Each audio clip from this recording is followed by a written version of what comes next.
All right, I'm going to quickly talk about nervousness, and I want to have another, if somebody's thinking about wanting to give a pitch, a talk, I'm going to do that. But nervousness, I already told you the most important thing about nervousness, and that is, how to combat it, is the standing with your toes curled. That's really going to help you, and I have some other tips in your handout as well. What's the biggest thing that happens physiologically when you're nervous? My hands sweat.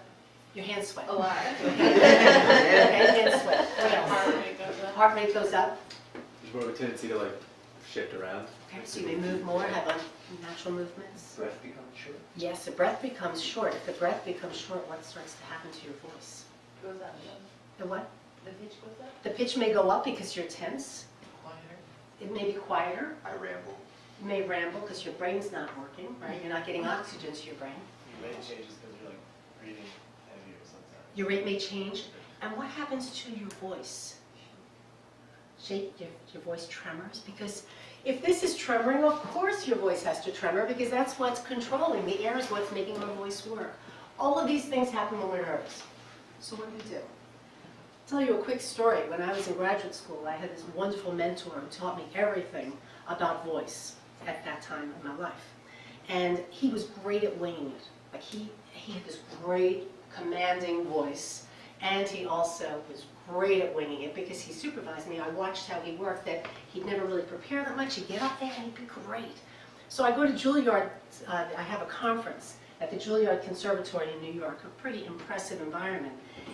And it was ear, nose, and throat doctors, singing teachers, singers, and speech pathologists, which to me, when it's your peers, you know it's a really challenging audience. And I'm sitting in there in this beautiful Juilliard Conservatory in the auditorium. He gets up to give his presentation after the break. I hadn't seen him in like 5 or 6 years, and I just saw him on the coffee break. Gets up there and he said, "Just so happens, one of my graduate students is here, and I'm going to have her come up on the stage." And I couldn't believe my ears, because I knew he was talking about me. But he didn't tell me he was going to do this, and I had no idea what I was going to do. And I couldn't breathe. I couldn't breathe. So I had to get up in this place, climb over like 10 people to get to the aisle, walk up the aisle of Juilliard, climb up the steps, hoping I'm not going to fall down, and go up on the stage. And I still don't know what I'm doing. I could feel my breathing. It was like, if I put my hand here, I could just feel it shaking. If he asked me to talk, there's no way I could talk. And I'm thinking, I'm in front of my peers, and I work with people and help them with this. How am I going to do it? So he had me sit in a chair. And I sat in the chair, and I placed my hand here, like I would tell all my clients to do. And I monitored my breathing. And I just focused on what I call candle breaths, blowing enough air to flicker a candle. So it started. I feel it. Oh my goodness. And I got myself to the point where my breath was easy. So what happened there? What did I do to my body by doing that? Focus. I focused, which is great for sports too. Just calm down your diaphragm. I calmed down my breathing. Right, I calmed down my breathing. I slowed my heart rate, which slowed my breathing, which made the breath flow normally. And if the breath flows normally, the voice will work properly. And if the breath is working properly, then I'm letting some oxygen go to my brain so I could think. Right? All the things, and my hands don't shake.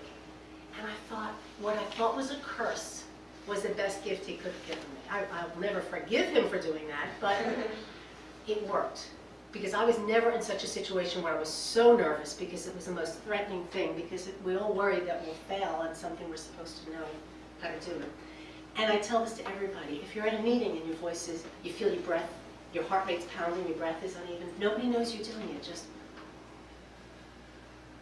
calm yourself down. The other thing to do for nervousness is talk to yourself, which you must do in sports. Think of the positive outcome. Nobody's there hoping for you to fail. Think of it in a positive way. Identify the nervousness, not as nervousness, but as excitement. This is my adrenaline working. Somebody told me early in my career, if you have a presentation and you're not nervous, that's when you should start to work. Because you're supposed to be nervous. You're supposed to have adrenaline. You start a game, you're supposed to have adrenaline, otherwise you can't play well, you can't perform. So think about it, just reorganize what you're thinking about. I'm not so nervous, I'm just so excited because I have to speak to 100 people and tell them what I know. So think it's a lot of self-talk, which you do in sports as well.